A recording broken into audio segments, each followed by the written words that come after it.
আর সে ভোজন প্রতিদিন খায় 2-3 বার। এবং যখন সে রোগী হয়ে যায়, এবার রোগী ব্যক্তি হয়ে গেল সে, তখন তার এক বেলারও এক গ্রাসও খাওয়ার রুচি থাকে না। কারণ কি হয়, যে ওই রোগ তার শরীরের ব্যবস্থাপনা খারাপ করে দিয়েছে। মিষ্টি বস্তু খাওয়ার যোগ্য পদার্থ সেটাও তেতো লাগতো। তার উপায় কি আছে?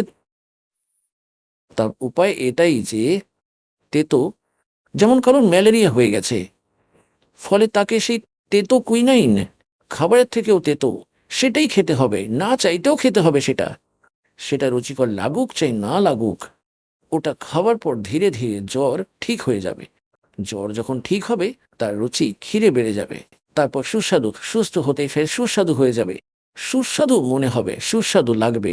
একই প্রকার এই সৎসঙ্গের মধ্যে এই দুটো ভোজই রয়েছে। এতে এতে আত্মার আহারও রয়েছে, আর এই ট্রিটমেন্ট উপশম সঙ্গে হয়ে থাকে। সেটাই, যেমন কোনো ভক্ত সৎসঙ্গ শুনছে এবং মনের মধ্যে আসে এটা আগেও শুনেছি, তাহলে অবশ্যই আপনার না চাইতেও একেবারে উঠে যাওয়া উচিত নয়।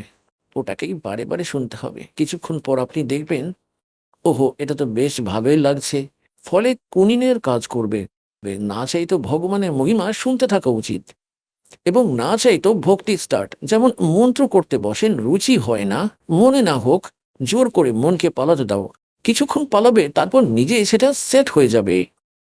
এই প্রকার পরমাত্মা বলেন যে, কবির হরি কে নাম কো হেজ বজোতে খেজ, উল্টা সুল্টা ও গহি খেজ পড়া দো বীজ। এবার পরমাত্মার নামে লেগে পড়ো, চাই হেজ মানে আপনি রুচিসহ বা খিজকে, বিরক্ত হয়েও সেটা তখনই শুরু করে দাও। আর বলা হয়, যেমন খেতে বীজ পড়লে সেটা উল্টো পড়ুক বা সোজা পড়ুক, সেটা জন্মাবেই। তো এই প্রকার আপনাদের এই জ্ঞানটা শোনা উচিত। এবার যেমন